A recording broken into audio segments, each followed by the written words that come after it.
So today we're going to be looking at the contraction, effects, and prevention of AIDS. There are no prerequisites, so let's dive into it. So what are AIDS, or what is AIDS? So AIDS stands for Acquired Immunodeficiency Syndrome, and it's considered an STD.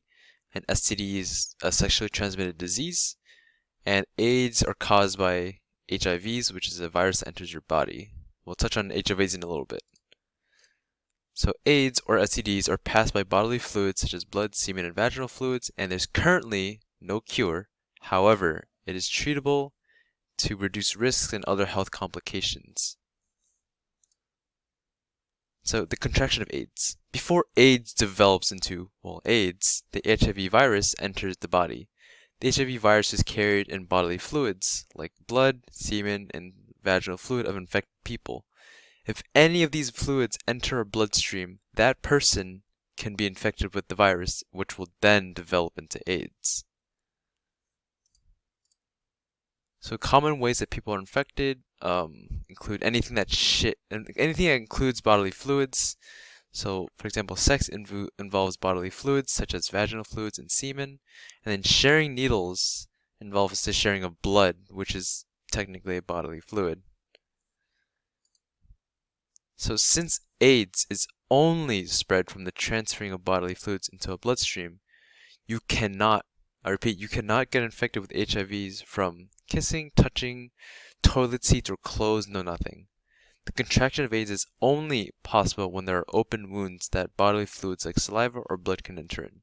For example, if someone got a cut on their hand and they shake hands with someone and there's some transfer of blood, that person who had the cut could get infected because they technically have an open wound.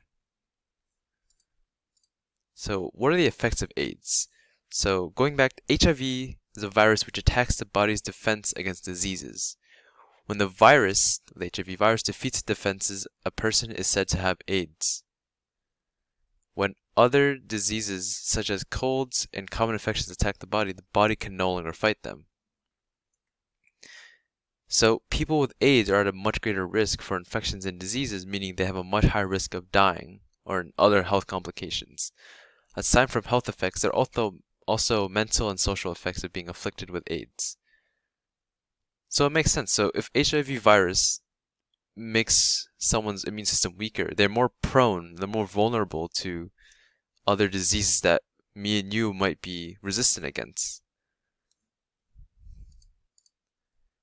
So we'll touch upon the mental and social effects. So people with HIV or AIDS have a hard time finding work and making friends due to negative stigma, attention.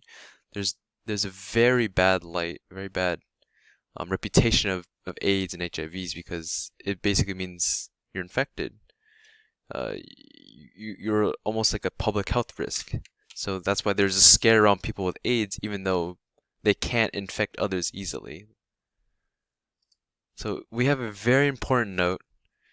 It is very, very important to treat AIDS victims with respect and compassion. They're human beings too, much like me and you. So it is very important to treat everyone with love and compassion, and most importantly, respect. They're not out to infect you, by the way. They're just people too. So the prevention of AIDS. So there are a few ways to prevent AIDS. So for one is, do not have sex with infected people, then have sex with a partner and ensure that both people are not infected. So this involves communication between you and the other person to make sure that you two are not infected at all. And other ways to prevent AIDS is usage of a condom, but that's not entirely safe. Please note that no sex is safe sex. And then do not share needles or syringes used for injections with anyone. A, that's just unsanitary, and B, you serve the risk of being infected because you don't know if they have AIDS or not. And the last one is, as long as no bodily fluids are involved, you should be safe. Alright, thank you for listening to the presentation. If you have any questions, feel free to email us at careervedproject@gmail.com. The WhatsApp number is there, and follow our socials at careervedproject on Facebook and Instagram.